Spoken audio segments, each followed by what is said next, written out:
नमस्ते, मी चव्हाण रेश्मा गोरख. आम्ही फलटण येथे राहतो.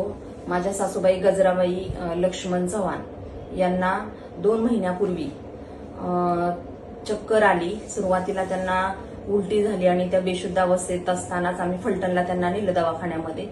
त्यानंतर 1 दिवस तिथं ट्रीटमेंट केल्यानंतर मला अगोदर सरांविषयी माहिती होतं की माझ्या भावाचं 2016ला ब्रेनचं ऑपरेशन झालं होतं. तर ते व्यवस्थित झालं असल्यामुळे मला त्यांच्याविषयी रेफरन्स होता, म्हणून मी लगेच यांना सांगितलं की आपण या ठिकाणी आणूया.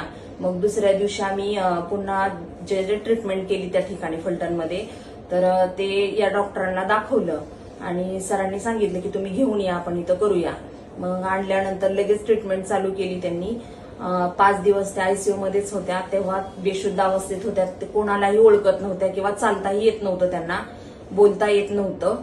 आणि त्या अवस्थेत असतानाच 5 दिवसानंतर त्यांना जनरलला काढल्यानंतर 5 दिवसानंतर तरीही त्यांना म्हणजे गोळ्या वगैरे चालू होत्या.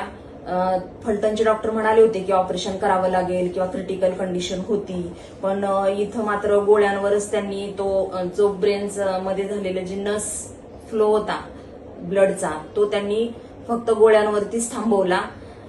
त्यामुळे ऑपरेशनची काय गरज भासलीच नाही. त्यानंतर 5 दिवस आम्ही घरी नेल्यानंतर त्यांना बसताही येत नव्हतं, उठता येत नव्हतं, सगळ्याच गोष्टी झोपून होत्या. पण 1 महिन्यानंतर पुन्हा सरांनी औषधं वगैरे गोळ्या लिहून दिल्यानंतर आम्ही गावी गेलो.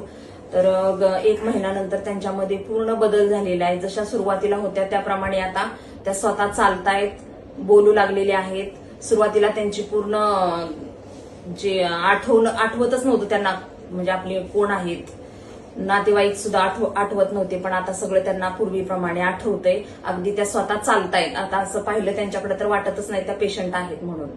हे सर्व आपल्या डॉक्टरांच्यामुळेच झालेलं आहे. त्यामुळे मी त्यांना खूप खूप धन्यवाद देते.